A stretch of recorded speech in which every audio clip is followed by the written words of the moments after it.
शुरू करें। तो लास्ट टाइम अपन ये डिस्कस कर रहे थे, अच्छे से देख लीजिए, बहुत इंपॉर्टेंट चीज है कि जैसे मान लीजिए कोई ये एक प्लैनेट है, मान लीजिए कोई एक ग्रह है, जैसे एग्जाम्पल के लिए ले लेते हैं अर्थ। जरा जल्दी से बताइए, जो चीज अर्थ के चारों ओर रेवोल्यूशन करेगी वो क्या कहलाएगी? सैटेलाइट। लेकिन कौन सा सैटेलाइट? जिसको नेचर ने बनाया है, और नेचर ने बनाया है का मतलब है नेचुरल सैटेलाइट। और नेचुरल सैटेलाइट का जल्दी से एग्जांपल बता दीजिए। ठीक है, अब मेरी बात बड़े ध्यान से सुनेगा, जो चीज मैं समझाना चाह रहा हूं। मून किसके अराउंड में चक्कर लगाकर हमको किसी तरह की कोई इंफॉर्मेशन अवेलेबल कराता है क्या? मतलब चंद्रमा पृथ्वी के चारों ओर रेवोल्यूशन करके या घूमकर किसी तरह की हमको जानकारी या कोई इंफॉर्मेशन देता है क्या? आंसर है नहीं। इसीलिए कॉन्सेप्ट आया इस चीज का। किस चीज का कॉन्सेप्ट आया? Artificial satellite. मतलब आर्टिफिशियल सैटेलाइट प्लैनेट के चारों ओर क्या करेंगे? रेवोल्यूशन करेंगे और हमको क्या देंगे? इंफॉर्मेशन। क्लियर है कहानी कि क्यों आर्टिफिशियल सैटेलाइट का कॉन्सेप्ट आया? ये चीज। अब अपन चलते हैं, जो कल अपन ने पढ़ा था उसी को थोड़ा सा जल्दी से समराइज करेंगे, क्योंकि डाटा आपके पास है। अब आप जल्दी से उसको देख लीजिए कि कल अपन ने क्या चीजें डिस्कस करी थी। सबसे पहले स्पेस टेक्नोलॉजी से रिलेटेड जो इंस्टीट्यूट है हमको वो पढ़ने हैं। याद रखिएगा, मीन्स में भी ये चैप्टर है, इसलिए अच्छे से पढ़ना है इसको। बेसिक में यही क्लियर करा देता हूं। ये चीज मैंने कई बार बताई, लेकिन अब इस बार स्टैंडर्ड बता रहा हूं, तो इसको अच्छे से समझने की कोशिश करना, समझने पे फोकस करना। पिक्चर में बाद में क्लियर करा दूंगा। सबसे पहले आप देखो, जरा जल्दी से मुझे आप ये बताओ कि ये जो डिपार्टमेंट है ये कब बना था?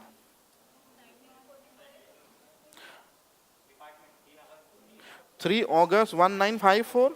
कोई कंफ्यूजन तो नहीं है? इसी डिपार्टमेंट को या इसी डिपार्टमेंट को जवाबदारी दी गई थी शुरुआत में कौन से टेक्नोलॉजी को बढ़ाने की? Space technology. एटॉमिक भी और स्पेस भी। लेकिन मैंने आपको एक चीज बताई थी कि डिपार्टमेंट ऑफ एटॉमिक एनर्जी ने अपना पूरा दारोमदार जो है वो किसको सौंप दिया था? एक इंस्टीट्यूट को। क्या नाम है उसका? TIFR। जल्दी से कोई मुझे बताए TIFR की एस्टेब्लिशमेंट कब हुई थी? 1 जून 1945। लेकिन मैं पूछूं कि उसका उद्घाटन कब हुआ था? 19 दिसंबर। डेटा एकदम याद रखना, ये सब आपके लिए प्रीलिम्स की चीजें हैं। तो आप मुझे बताइए कि डिपार्टमेंट ऑफ एटॉमिक एनर्जी ने इस इंस्टीट्यूट को रिस्पॉन्सिबिलिटी दी। किसकी रिस्पॉन्सिबिलिटी दी थी? ताकि स्पेस प्रोग्राम स्टार्ट हो सके इंडिया में। तो जल्दी से बताइए, किस ईयर में क्या बना था स्पेस टेक्नोलॉजी को प्रमोट करने के लिए? इनकोस्पार। अच्छे से देख लीजिए, इनकोस्पार को इंग्लिश में क्या बोलते हैं? हिंदी में क्या बोलते हैं? अब आपसे कभी भी लाइफ में मैं पूछूं कि इनकोस्पार क्या है, तो आपको मुझे सिर्फ ये वर्ड देना है, ये एक कमेटी है, एक समिति है। तो बताओ, स्पेस प्रोग्राम की स्टार्टिंग किस कमेटी ने कराई? इनकोस्पार। कौन से डिपार्टमेंट के अंडर? कौन से इंस्टीट्यूट के अंडर? दोनों चीजें क्लियर हो गई। अब चलते हैं आगे। सबसे इंपॉर्टेंट ये भी जल्दी से बता दो कि कौन सा व्यक्ति को कमेटी का फर्स्ट चेयरमैन या हेड बनाया गया? 4 क्वेश्चन आपके प्रीलिम्स के एकदम क्लियर कि सबसे पहले कमेटी के अंडर में, कमेटी किसके अंडर में काम करी, कौन सा डिपार्टमेंट है, कौन सा इंस्टीट्यूट है, कमेटी कब बनी और कमेटी का फर्स्ट चेयरमैन कौन था। कोई कंफ्यूजन तो नहीं है? अब चलते हैं आगे। ये डायग्रामेटिक रिप्रेजेंटेशन या इसको हम फ्लो चार्ट कहते हैं। तो वही जो चीज मैंने समझाई उसी को मैं बता रहा हूं। स्पेस रिसर्च को सबसे पहले आगे बढ़ाने के लिए 1962 में कौन सी कमेटी बनी? इनकोस्पार। इनकोस्पार को किसने बनवाया था? लेकिन मैंने आपको बताया था कि इस कमेटी में बहुत से कैसे मेंबर आ गए थे? बुजुर्ग मेंबर आ गए थे, जो काम में थोड़ा सा क्या करना पसंद करते थे? लेट लतीफी। और ये किसको बिल्कुल पसंद नहीं था? इसलिए विक्रम भाई ने 7 साल बाद, तो जरा जल्दी से बताइए, 62 से आफ्टर 7 मतलब, और 15 अगस्त को क्या हुआ है? इनकोस्पार का रिफॉर्मेशन। या रिफॉर्मेशन का मतलब है कि पुराने लोगों को बाय बाय और नए एनर्जेटिक लोगों को हाय हाय। अरे मतलब ये वो वाला हाय नहीं, मतलब वेलकम वाला हाय था। क्लियर है ये चीज? तो जल्दी से बता दीजिए, इसरो कब बना?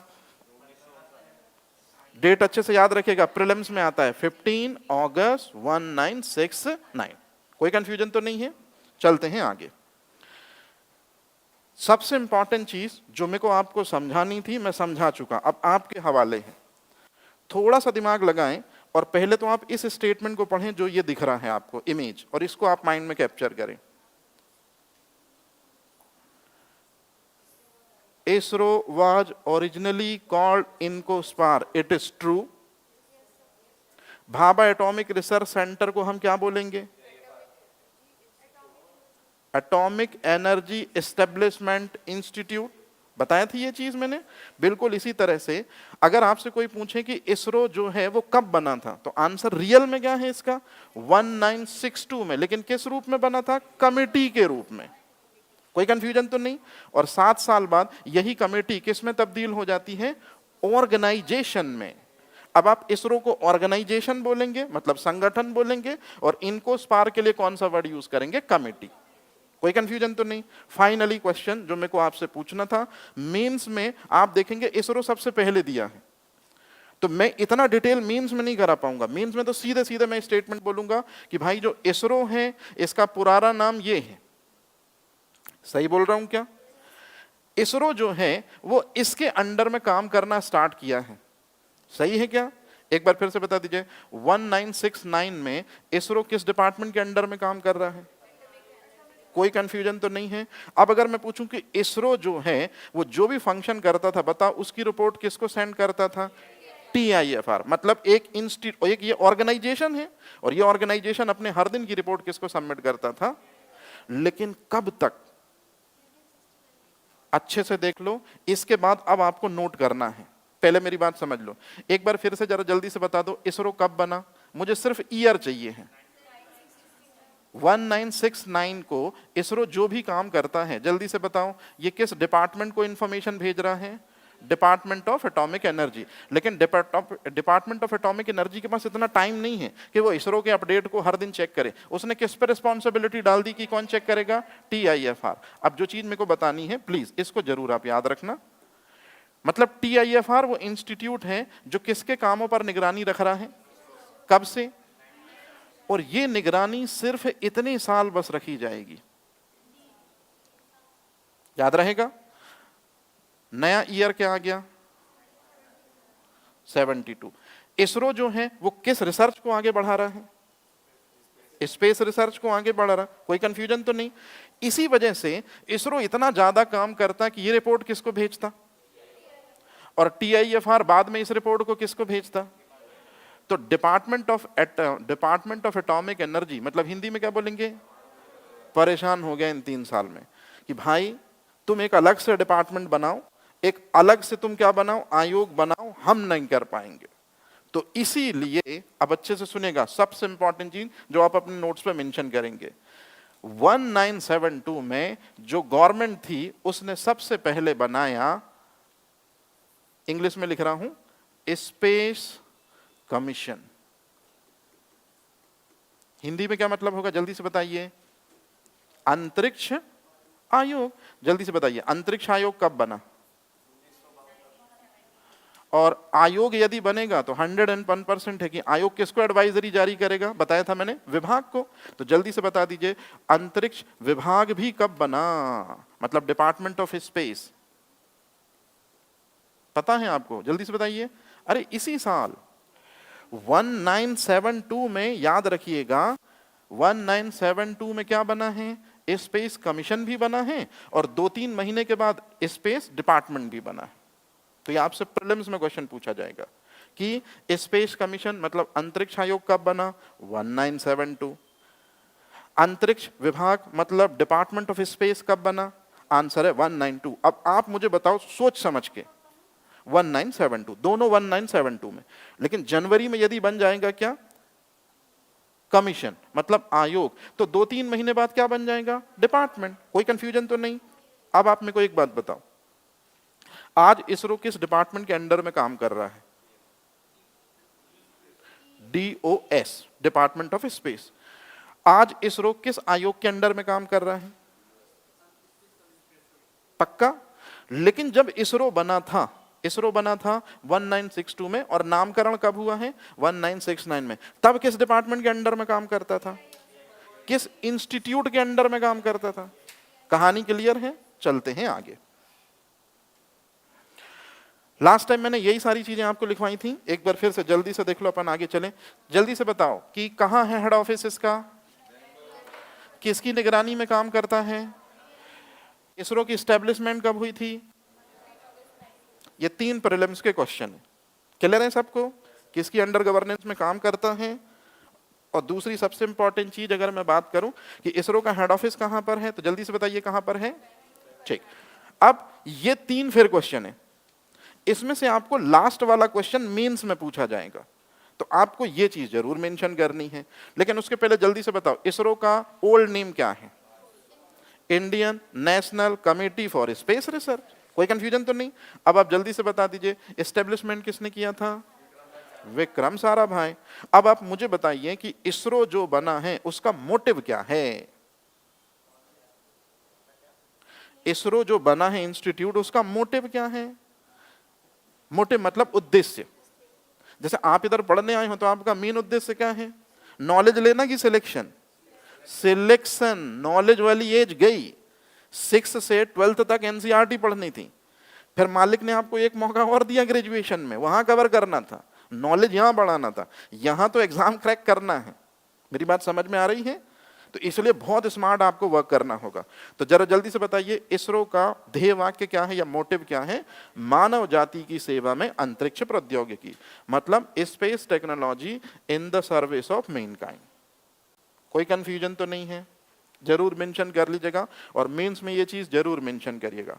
अब आपसे मैं पूछता हूं एक छोटा सा क्वेश्चन, मैंने कल आपको पढ़ाया था, डीआरडीओ का मोटिव क्या है?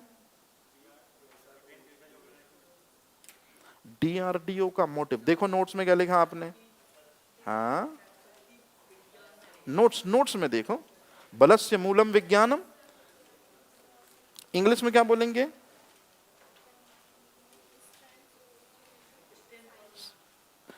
Science is the root of power.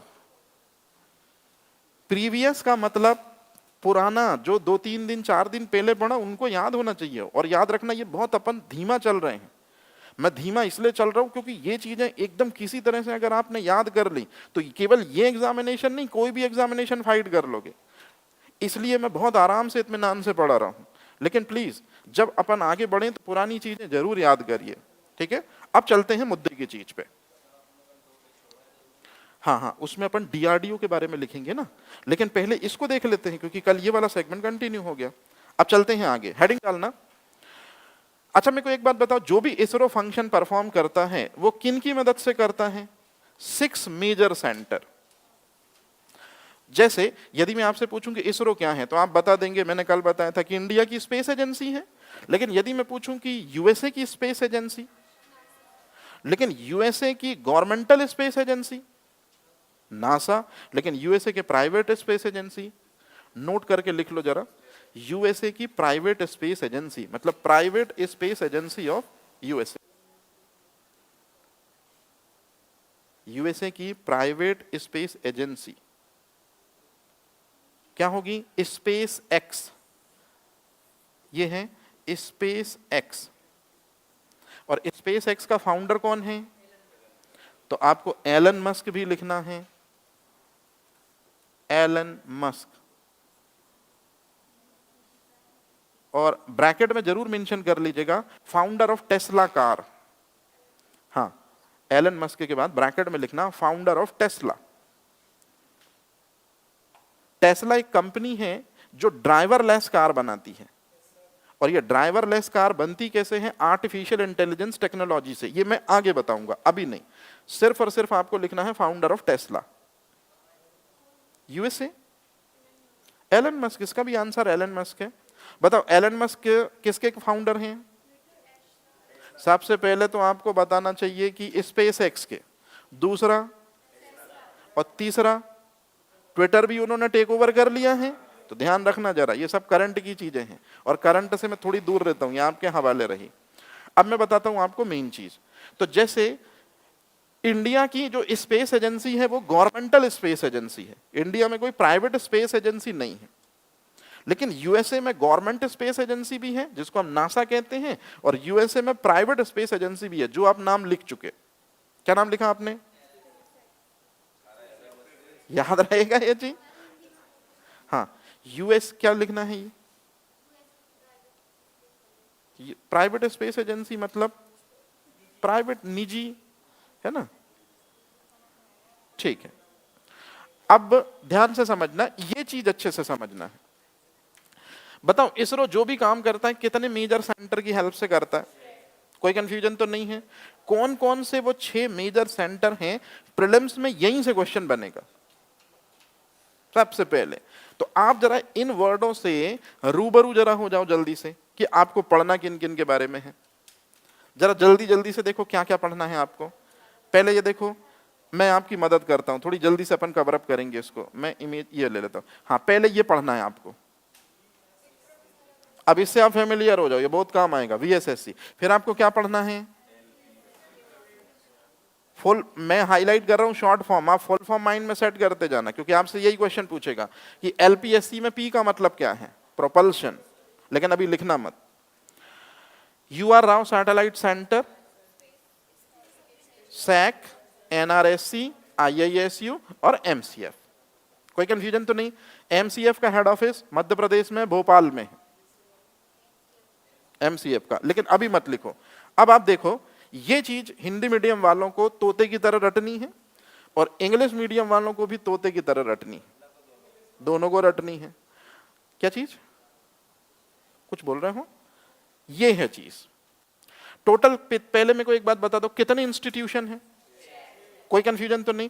जितना जल्दी हो सके उतना जल्दी हम लिखने की कोशिश करेंगे। ये चीज आपको लिखनी है, फोटो वोटो पे मत जाओ, इसको तो आप लिखो मेरे हिसाब से। बताओ सबसे पहले कौन सा इंस्टीट्यूशन है, दूसरे नंबर पर कौन सा है, और तीसरे नंबर पर कौन सा है? पहले हम इन्हीं 3 के बारे में लिखेंगे, तो इसमें इंग्लिश भी है।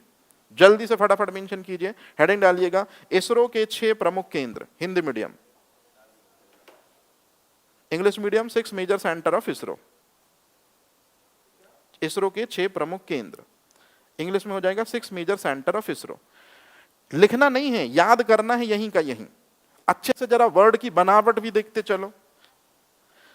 विक्रम साराभाई अंतरिक्ष केंद्र, हिंदी मीडियम। इंग्लिश मीडियम में क्या हो जाएगा?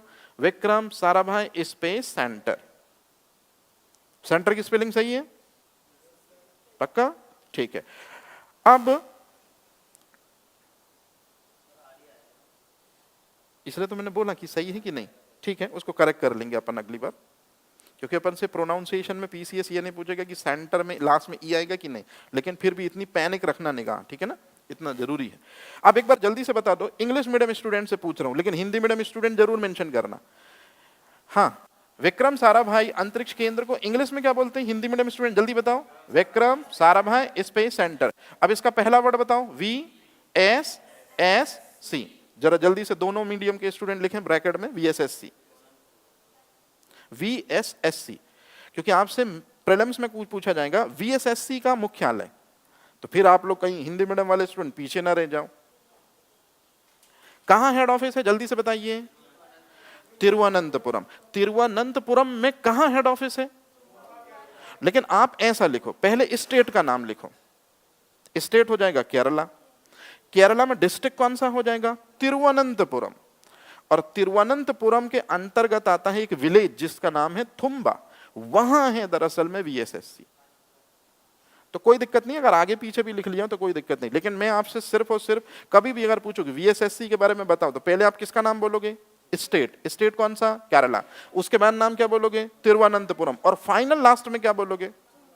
इसको, थुम्बा को फिशरमैन्स विलेज बोलते हैं, हिंदी में बोलते हैं मछुआरों का गांव। क्लियर है ये चीज? हाँ, मैकडलिन, ये अपन आगे डिस्कस करते हैं इनके बारे में, इनको तो डिटेल से पढ़ना अपन को।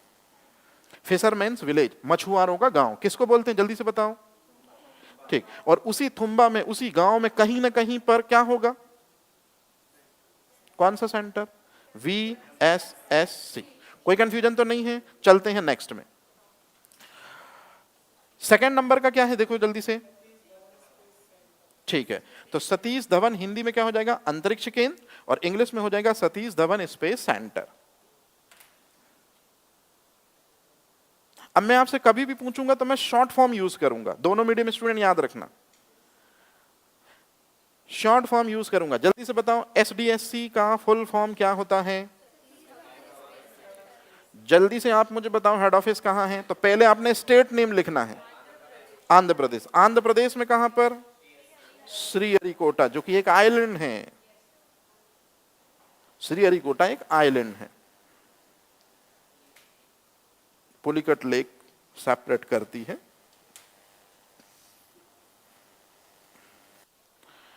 दो चीजें क्लियर हो गई आपको। वीएसएससी का हेड ऑफिस कहां है? बहुत बढ़िया। मीन अभी तो केवल और केवल आप स्टेट का नाम बताओ, केरला। अब जल्दी से बता दो कि एसडीएससी का हेड ऑफिस कहां पर है? कोई कंफ्यूजन तो नहीं? ये दो सबसे ज्यादा पीसीएस पूछती हैं, लेकिन ये ट्रेडिशनल हो चुका, आप ये सबको रटा है। लेकिन अब आपको पूरी जान झोंकनी है इस स्टेटमेंट में।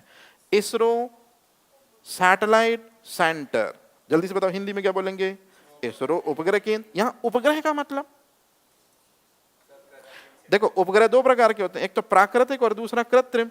अब कभी भी मैं अगर वर्ड यूज करूंगा उपग्रह मतलब सैटेलाइट, तो आपको हमेशा उस सैटेलाइट का मीनिंग आर्टिफिशियल समझना है, क्योंकि नेचुरल सैटेलाइट का फंक्शन इसरो में ज्यादातर नहीं है।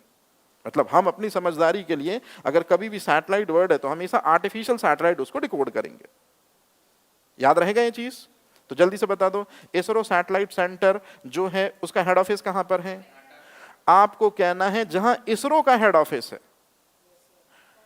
जहां इसरो का हेड ऑफिस है वहीं किसका हेड ऑफिस भी है। तो जैसे इंदौर मान लो क्या हो गया? बेंगलुरु हो गया। तो मान लो इधर 4 किलोमीटर पहले इसरो का हेड ऑफिस है, तो अभी इधर कहां होगा?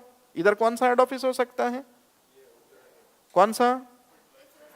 अब हिंदी मीडियम स्टूडेंट के लिए बहुत इंपॉर्टेंट चीज, अच्छे से देखना हिंदी मीडियम स्टूडेंट, इसरो उपग्रह केंद्र को इंग्लिश में ये बोलते हैं इसरो सैटेलाइट सेंटर। अब देखो मैं क्या कर रहा हूं, इसरो का मैंने पहला वर्ड लिया आई, अच्छे से देख लो क्या बोल रहा हूं मैं।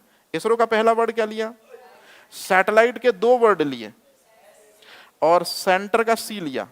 बताओ नई चीज क्या हो गई? आईएस तक में क्वेश्चन पूछा है कि आईसेक का मुख्यालय कहां है? बेंगलुरु कर्नाटक। गलती तो नहीं होगी?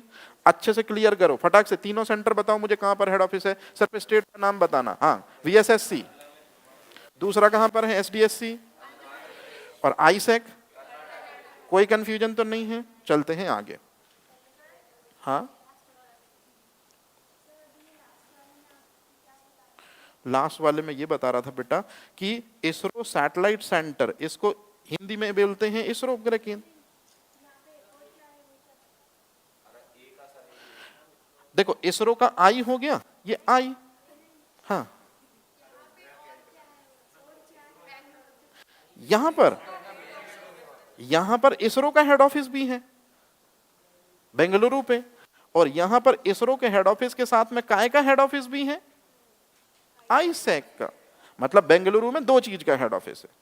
और अब आप ध्यान से सुनिए, इसरो में तीसरा हेड ऑफिस बता रहा हूं जो आपको याद रखना, और इंटरव्यू में पूछते हैं। डीआरडीओ की हेड मेजर ऑर्गेनाइजेशन कौन सी है? एचएएल का हेड ऑफिस भी यही है।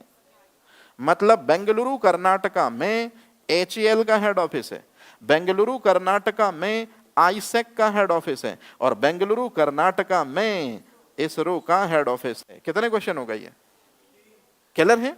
ना समझ में आए करो तो बिल्कुल पूछ लिया करो, कोई दिक्कत नहीं है। आगे चलें, ये आपने बहुत इंपॉर्टेंट क्वेश्चन कवर अप किए। चलते हैं आगे। हिंदी मीडियम स्टूडेंट अच्छे से जरा पढ़ना, क्या लिखा है? इसको थोड़ी ना पढ़वाना था, इंग्लिश पढ़ना। स्पेस एप्लीकेशन सेंटर, वही पुरानी राजनीति। स्पेस का एस, एप्लीकेशन का ए, और सेंटर का। अगर कभी यही क्वेश्चन मैं दूं कि आईसेक और सेक का हेड ऑफिस कहां है, तो इसके पहले आपने आईसेक लिखा था और अब है सेक। 90% स्टूडेंट तो इसी में कंफ्यूज रहते हैं ये आईसेक का फुल फॉर्म क्या होता है और सेक का फुल फॉर्म क्या होता है? दिमाग काम कर रहा है? कोई कंफ्यूजन तो नहीं है? अब आप खुद मेरे को बताओ आराम से देख के इत्मीनान से, सेक का हेड ऑफिस कहाँ है? अहमदाबाद। लेकिन मुझे स्टेट का नेम चाहिए, गुजरात।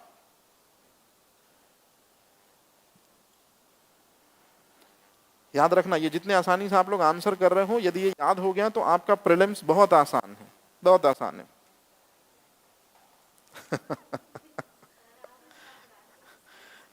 नहीं, ये बात रिकॉर्डेड कैमरे में मत बोलना, हाँ। चलो अब ध्यान से सुनना, एक बार फिर से मेरे को बताओ, इसरो क्या काम करता है? स्पेस टेक्नोलॉजी को प्रमोट करता है, कोई कंफ्यूजन तो नहीं? उसकी पूरी प्लानिंग कहां होती है?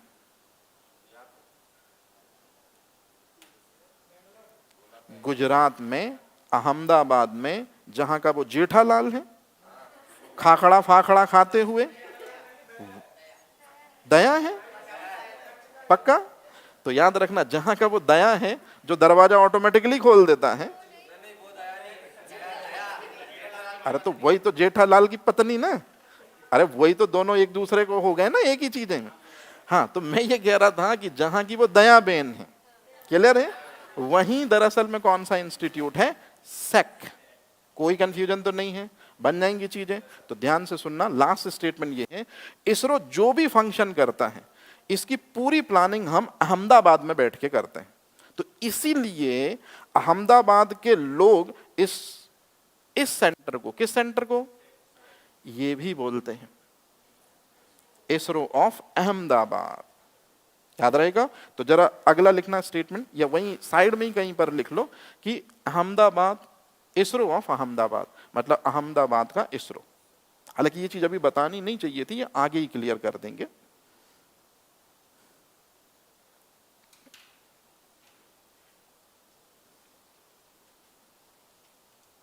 बताओ आईसेक का हेड ऑफिस कहां है?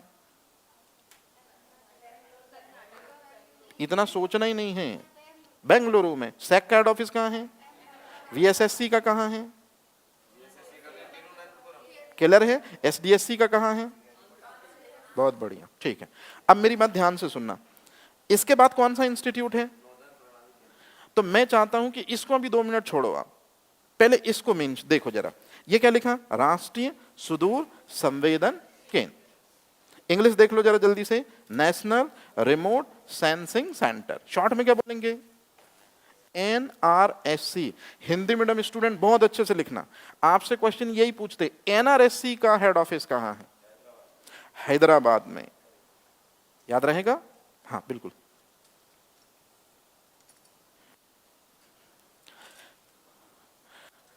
हिंदी में क्या बोलेंगे? राष्ट्रीय सुदूर संवेदन केंद्र, national remote sensing centre, NRSC. Hyderabad में इसका हेड ऑफिस है। हैदराबाद अभी कहां है? किसकी राजधानी है? ऐसा कुछ है? तेलंगाना की। ठीक है, तो यहां तेलंगाना भी मेंशन कर लेने।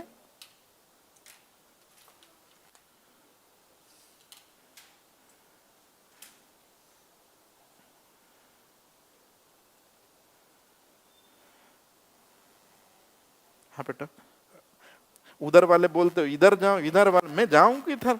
हाँ,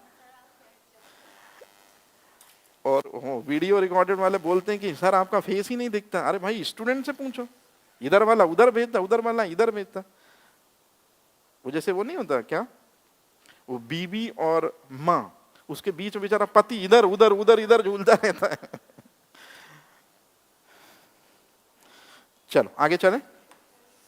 अब आ रहा कौन सा? हाँ, अब सबसे इंपॉर्टेंट चीज, इसलिए मैंने उसको सबसे लास्ट में। आप मेरे को बताओ, अभी तक इसरो जो भी काम करता है कितने सेंटर की हेल्प से करता है? नहीं, गलत स्टेटमेंट। इसरो के 100 से ज्यादा सेंटर हैं जिनकी हेल्प से इसरो फंक्शनिंग परफॉर्म करता है, लेकिन मेजर सेंटर कितने हैं ये याद रखना है। बायोलॉजी की 1000 एंड मोर ब्रांच है, बायोलॉजी की लगभग 1000 से ज्यादा शाखाएं हैं, लेकिन बायोलॉजी की कितनी मेन शाखाएं हैं? 3, फिजिक्स, केमिस्ट्री, बायोलॉजी। बायोलॉजी की 1000 शाखाएं कौन सी? जीरेंटोलॉजी, पोमोलॉजी, ऑर्निथोलॉजी, हेपेटोलॉजी, है ना? तो इस तरह से बायोलॉजी की शाखाएं 1000 हैं। इसरो भी कितनी ब्रांचेस की हेल्प से काम करता है? 100 से ज्यादा, लेकिन मेजर कितने हैं? तो इसलिए ये 6 तो तोते की तरह याद होना चाहिए। कोई कंफ्यूजन तो नहीं? अब ध्यान से समझना, आप खुद ही देखो, इसरो के 6 मेन सेंटर में हर एक सेंटर का एक जगह हेड ऑफिस है ना? अरे हाँ या ना? लेकिन आप एलपीएससी में देखो, एलपीएससी का हेड ऑफिस 3 जगह है, मतलब कुछ तो बात होगी इसमें। तो ये हम मेंस में बहुत अच्छे से क्लियर करेंगे, प्री में मैं आपको थोड़ा थोड़ा सा बताऊंगा। तो आप बड़े आराम से लिखिए द्रव, यहां नोदन भी लिख सकते हैं आप और प्रणोदन भी लिख सकते हैं। हाँ बेंगलुरु है, अरे वो कई बार हो जाता ना। अब यहां सिर्फ रा लिखा था, तो उसको दरअसल मेरे को ऐसा बनाना था, तो वो फॉन्ट नहीं मिल रहा था ऐसा। तो इसको देखो, द्रव नोदन भी बोल सकते हैं, लेकिन मेरे हिसाब से आप लोग हिंदी मीडियम स्टूडेंट ये भी लिख लेना, द्रव प्रणोदन प्रणाली केंद्र। मैं आगे सब बताऊंगा कि इसका मीनिंग क्या होता है।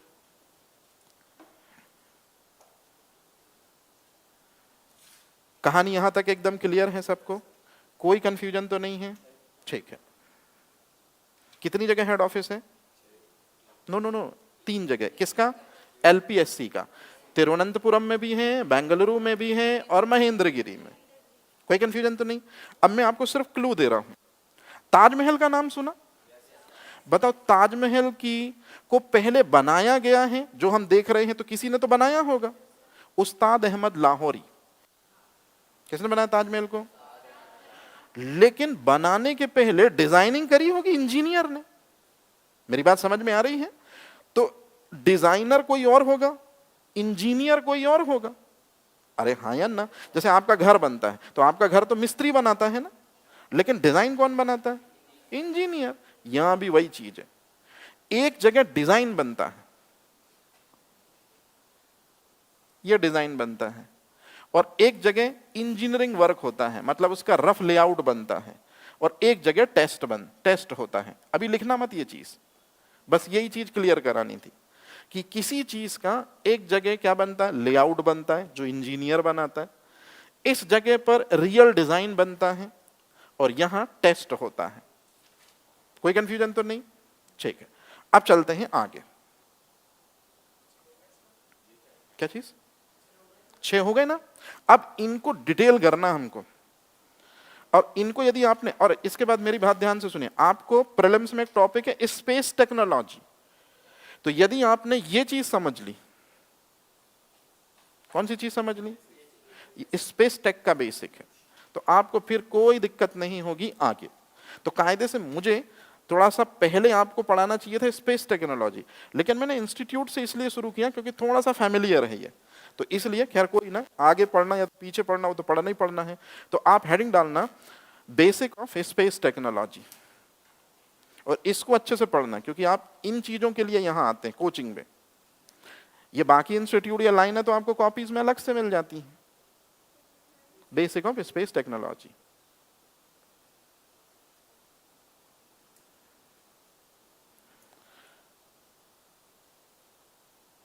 पुराना पूरा नॉलेज यहां यूज होगा। अब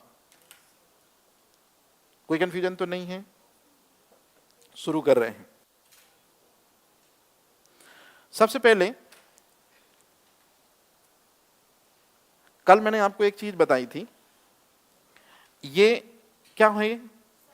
सन मतलब, अरे सीधे बोलो स्टार है। कोई कंफ्यूजन तो नहीं है? अच्छा, स्टार के चारों ओर जो रिवोल्यूशन करता है वो क्या कहलाता है? प्लैनेट। प्लैनेट मतलब ग्रह। कौन सा ग्रह दिख रहा है तुमको? ठीक है, अब आप थोड़ा सा जल्दी से मेरे को सिर्फ इतनी इंफॉर्मेशन दे दो कि अर्थ के चारों ओर जो चीज चक्कर लगाती है वो क्या कहलाता है? कौन सा? कोई इंफॉर्मेशन देता है क्या? इसीलिए ये वाले सैटेलाइट का कॉन्सेप्ट आया। कौन सा? तो ये अर्थ हो गई, और अर्थ के चारों ओर घूम घूम कर जो अर्थ के बारे में इंफॉर्मेशन देगा, बताओ वो कौन सा सैटेलाइट होगा? कोई कंफ्यूजन तो नहीं? अब आते हैं मुद्दे की चीज। आर्टिफिशियल सैटेलाइट जो होते हैं ये अकेले नहीं जा सकते हैं। जैसे ये देखो, अर्थ की ये सरफेस दिख रही है, अर्थ की सरफेस से कुछ हाइट पर ये हैं, और अर्थ के चारों ओर क्या लगा रहे हैं? चक्कर लगा रहे हैं। तो अर्थ की सरफेस से ये सैटेलाइट जो है, आर्टिफिशियल सैटेलाइट मतलब कृत्रिम उपग्रह, अकेले नहीं जा पाएंगे। इनको निश्चित रूप में कोई ना कोई चीज यहां छोड़ कर आएगी। जैसे गर्ल्स के साथ जनरली होता है कि गर्ल्स को यदि एग्जामिनेशन सेंटर पहुंचना है तो उनका भाई छोड़ के आएगा, या तो उनके फादर छोड़ के आएंगे। अरे हाँ या ना? तो अपन ऐसा मानते हैं क्योंकि ये जो चीजें हैं ये खुद नहीं जा सकती, ऐसा रियलिटी में नहीं है, समझाने के लिए बोल रहा हूं।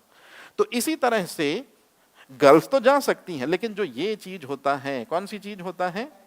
सैटेलाइट। कौन सा सैटेलाइट? आर्टिफिशियल कि नेचुरल? अब याद रखिएगा, मैं लाइफ में कभी भी वर्ड यूज करूंगा उपग्रह, तो आपको उसका मतलब कौन सा समझना है? आर्टिफिशियल। तो कृत्रिम उपग्रह कहां नहीं जा सकते अकेले? स्पेस में। उनको जो चीज ले जाएगी वो चीज कहलाएगी, हिंदी में रॉकेट तो होगा, बिल्कुल सही कह रहे हो, लेकिन रॉकेट में ये वाला रॉकेट होगा। कौन सा? लॉन्चिंग व्हीकल, जिसको हम क्या बोल सकते हैं? Launching rocket. हिंदी में हम इसको बोल सकते हैं प्रक्षेपण यान। अभी क्लियर कर लो, कौन सी चीज नहीं जा सकती स्पेस में? कौन ले जाएगा उसको? कोई कंफ्यूजन तो नहीं है? अब आप बताओ, अगर ये लॉन्चिंग व्हीकल है, ये लॉन्चिंग रॉकेट है, तो लॉन्चिंग रॉकेट के टिप में रखा जाता है आर्टिफिशियल सैटेलाइट के लोएस्ट पोर्शन में। कोई कंफ्यूजन तो नहीं? ठीक, शुरुआत करें कहानी की। बीचों बीच हेडिंग डालना रॉकेट।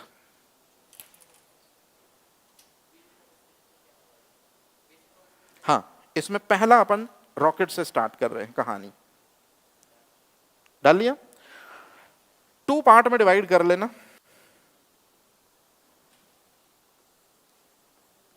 दो पार्ट में डिवाइड कर लिया रॉकेट, 2 पार्ट में डिवाइड। पहला साउंडिंग रॉकेट। साउंडिंग रॉकेट को हिंदी में बोलते हैं, आर मतलब रॉकेट, परिज्ञापी रॉकेट। कौन सा रॉकेट बेटा जी? हिंदी में क्या, इंग्लिश में क्या बोले हैं? Sounding rocket. मैं इंग्लिश वर्ड यूज करूंगा, ठीक है? एक बार बता दिए कि परिज्ञापी रॉकेट है, ये थोड़ा सा आसानी है और ज्यादा फेमिलियर यही है, साउंडिंग रॉकेट। और दूसरे होते हैं, अच्छे से देखो, कौन से रॉकेट? Launching rocket. और लॉन्चिंग रॉकेट को ही हिंदी में क्या बोलते हैं? ये तो आपको पता है, प्रक्षेपण यान। कोई कंफ्यूजन तो नहीं है? बेसिक है, अच्छे से पढ़ना। यदि यहां पढ़ लिया तो मेंस में कोई दिक्कत नहीं होती। देखो मेरे साथ दिक्कत क्या होती, कई बार स्टूडेंट मेंस में आता है, अब मेंस में इतना टाइम नहीं होता कि ये बेसिक बताएं, तो फिर वो बीच में उलझता सा रहता है। परिज्ञापी रॉकेट, साउंडिंग रॉकेट को हिंदी में बोलते हैं। कोई भी ना समझ में आया करो तो पूछ लिया करो, ठीक है? हाँ, अब ध्यान से सुनना। अब पहले अपन बताओ किसका काम देखें? साउंडिंग रॉकेट का। स्टडी ऑफ एटमॉस्फेयर, वायुमंडल का अध्ययन। तो बताओ, वायुमंडल का अध्ययन करने के लिए जो रॉकेट यूज किए जाते हैं, कौन से रॉकेट कहलाते हैं? बहुत बढ़िया, study of atmosphere. What is the meaning of atmosphere? वायुमंडल का अध्ययन मतलब, थोड़ा सा आगे बढ़ो ना। अरे भाई, वायुमंडल का मतलब क्या होता है? वायु में उपस्थित गैसें। अरे हाँ या ना? नाइट्रोजन कितना परसेंट है, ऑक्सीजन कितना परसेंट है, CO2 कितना परसेंट है, इसको वेरीफाई करता है कौन? Sounding rocket. ये आगे थोड़ा सा आइडिया हो गया, बस अब चलते हैं मुद्दे की चीज की तरफ। बताओ कौन सा रॉकेट? लाइफ में कभी भी अगर अब मैं बोलूं सैटेलाइट, तो तुमको कौन सा सैटेलाइट समझना है? बिल्कुल उसी तरह से अब लाइफ में कभी भी मैं बोलूं रॉकेट, तो तुमको रॉकेट का दूसरा टाइप समझना है। और यही लॉन्चिंग रॉकेट जो हैं, ये अपने साथ ले जाएंगे इनको। किनको ले जाएंगे? आर्टिफिशियल सैटेलाइट को। तो आप लिख लेना, to launch artificial satellite. Hindi medium वाले लिखना, कृत्रिम उपग्रहों को अंतरिक्ष में ले जाने हेतु।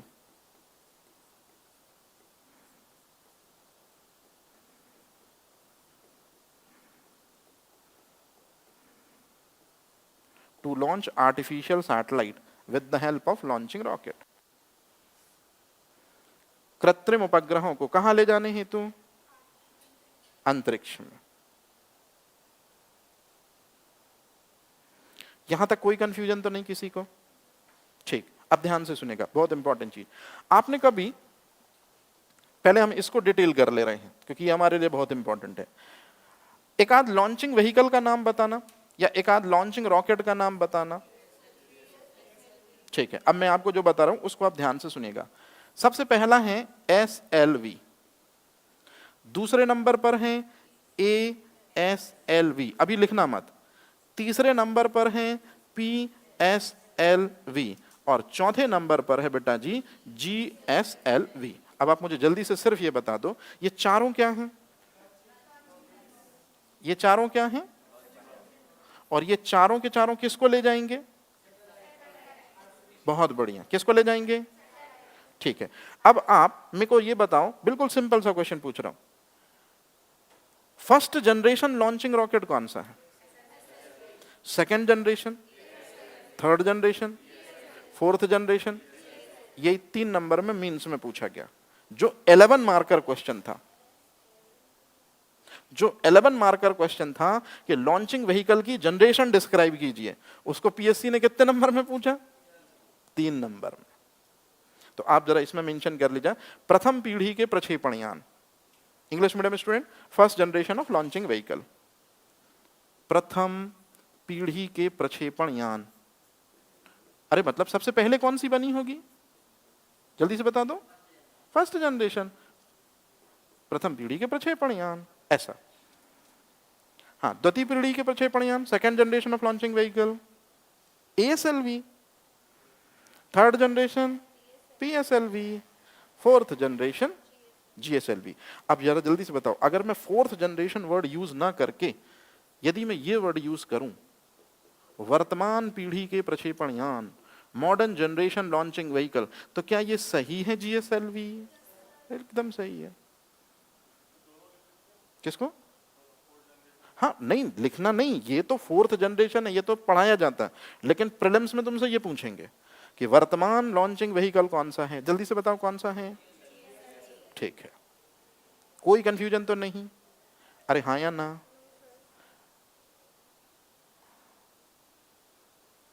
सबसे इंपॉर्टेंट चीज, डॉक्टर कलाम का नाम सुना? कल बताया था, राटो प्रोजेक्ट बताया था, यही है राटो प्रोजेक्ट। राटो प्रोजेक्ट में डॉक्टर विक्रम साराभाई ने क्या बनाने की जवाबदारी सौंपी थी? अब ध्यान से सुनना, बताओ फर्स्ट जनरेशन लॉन्चिंग रॉकेट कौन सा है? किसने ड्रॉ किया? सेकेंड जनरेशन लॉन्चिंग रॉकेट कौन सा है? किसने ड्रॉ किया? जरा इन दो में कलाम कलाम लिख लो।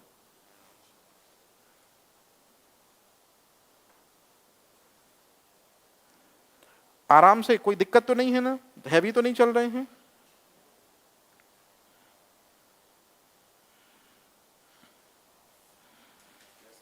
आगे चलते हैं आगे।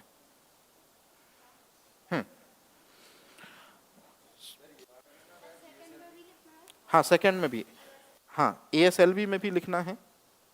जैसे मैं आपको एक क्लू दे रहा हूं, ध्यान से सुनना। पहले धूम 1 आई कि पहले धूम 2 आई? पहले धूम आई, फिर धूम 2, फिर धूम। ये जनरेशन हो गई कि नहीं हो गई? अरे हाँ या ना? पहले कौन सी आई? धूम से बेहतर होगी धूम 2, डायरेक्टर तो यही कोशिश करेगा। सेम इसी तरह से यहां भी है। सबसे पहला लॉन्चिंग व्हीकल कौन सा है? उसमें जो भी कमियां थी उनको दूर करके बनाया गया सेकंड जनरेशन लॉन्चिंग व्हीकल। तो ए का मतलब ही होता है ऑगमेंटेड, और ऑगमेंटेड को हिंदी में कहते हैं संवर्धित। जैसे आप लोग हर दिन ऑगमेंटेड होते हो, इंफॉर्मेशन में भी, नॉलेज में भी, शरीर में भी, बॉडी इंफ्रा हर में होते हो, क्योंकि हर नए दिन के साथ आप न्यू होते हो। तो ऑगमेंटेड का मतलब क्या होता है? ए का मतलब क्या होता है? ऑगमेंटेड, हिंदी में संवर्धित। तो बस अभी सिर्फ यही इंफॉर्मेशन। अब जरा जल्दी से आप इमेज देख लो जो मेरे को आपको बतानी है। हाँ, रॉकेट के 2 टाइप, पहला, दूसरा। लॉन्चिंग रॉकेट का फंक्शन क्या है? किनको लॉन्च करना, कहां पर लॉन्च करना? स्पेस में। किनको लॉन्च करना और कहां लॉन्च करना, याद रहेगा? अब जल्दी से बता दीजिए, पहला लॉन्चिंग व्हीकल, दूसरा, तीसरा, चौथा, और वो चौथे का ही प्रकार है, चौथे का ही प्रकार है, लेकिन उसको रहने दो आप। लेकिन मैं चाहता हूं आप उसको लिख लो, लिखो नोट करके, नोट।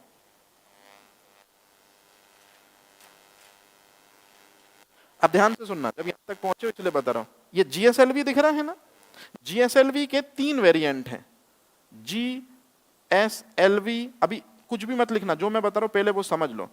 जीएसएलवी के 3 वेरिएंट है। पहला कौन सा? जीएसएलवी मार्क 1, जीएसएलवी मार्क 2 और जीएसएलवी मार्क 3।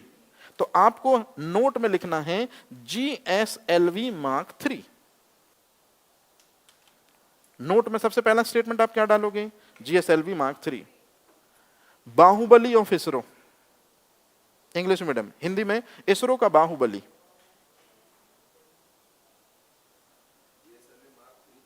हाँ, बाहुबली ऑफ इसरो। इसरो का बाहुबली किसे कहते हैं? जीएसएलवी मार्क 3 को। याद रहेगा चीज? अब ध्यान से सुनना, मून सेकंड मिशन हमने किया है किस लॉन्च व्हीकल की मदद से? इसी की मदद से। गगनयान करने वाले हैं, इंडिया के एस्ट्रोनॉट जाएंगे स्पेस में, किसकी हेल्प से जाएंगे?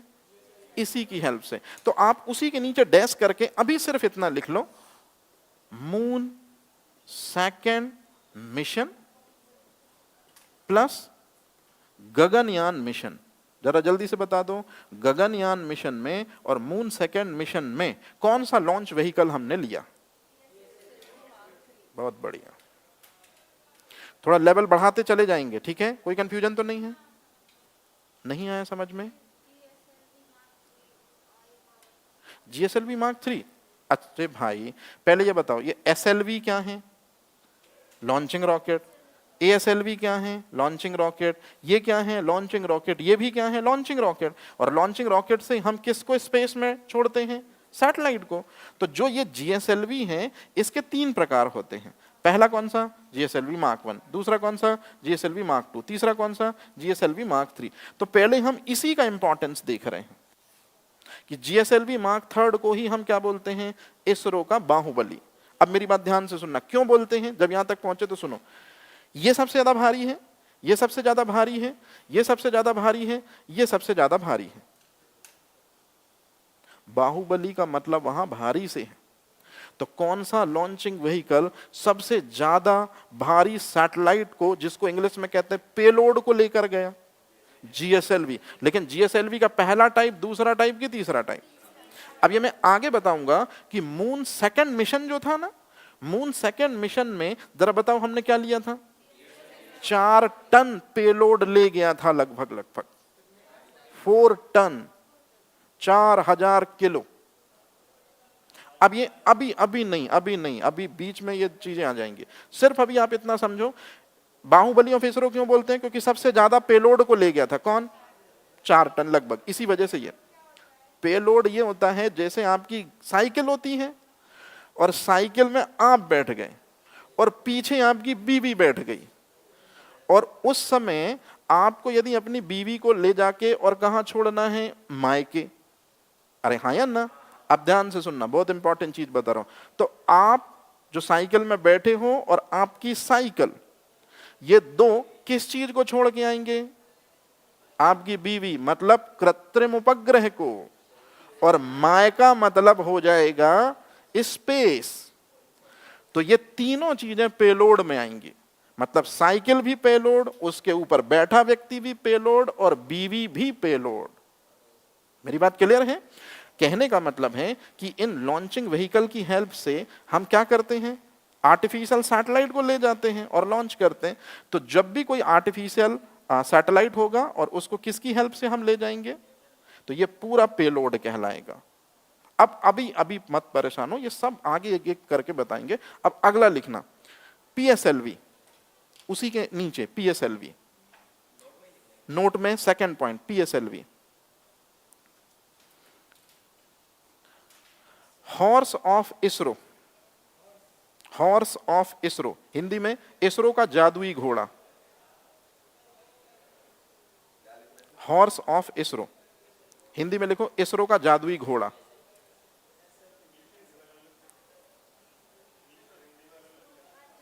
हाँ, इसरो का जादुई घोड़ा, तो मैजिकल हॉर्स ऑफ इसरो।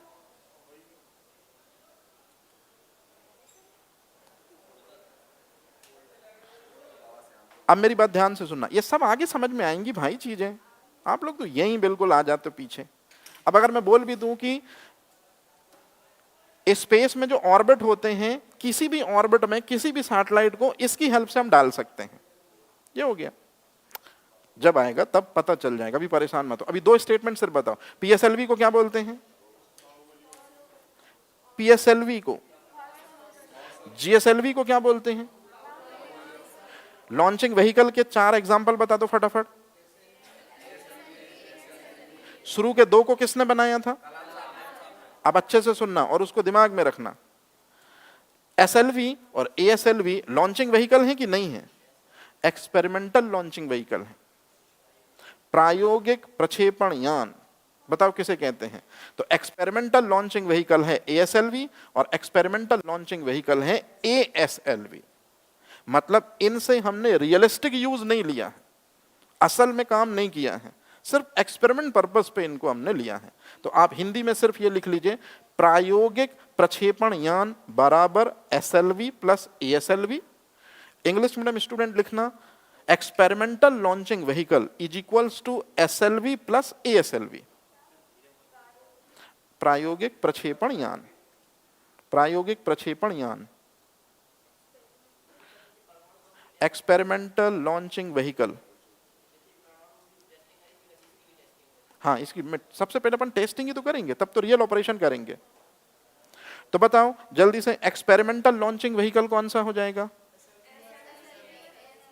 किसने बनाया है इनको? अब आप ही मेरे को आंसर करोगे, और ये आप यूपीपीसीएस का आंसर कर रहे हो। फर्स्ट ऑपरेशनल लॉन्चिंग व्हीकल कौन सा है? पीएसएलवी। बहुत बढ़िया। मतलब इसरो का सबसे पहला काम करने वाला लॉन्चिंग व्हीकल कौन सा है? पीएसएलवी। अभी लिखना मत।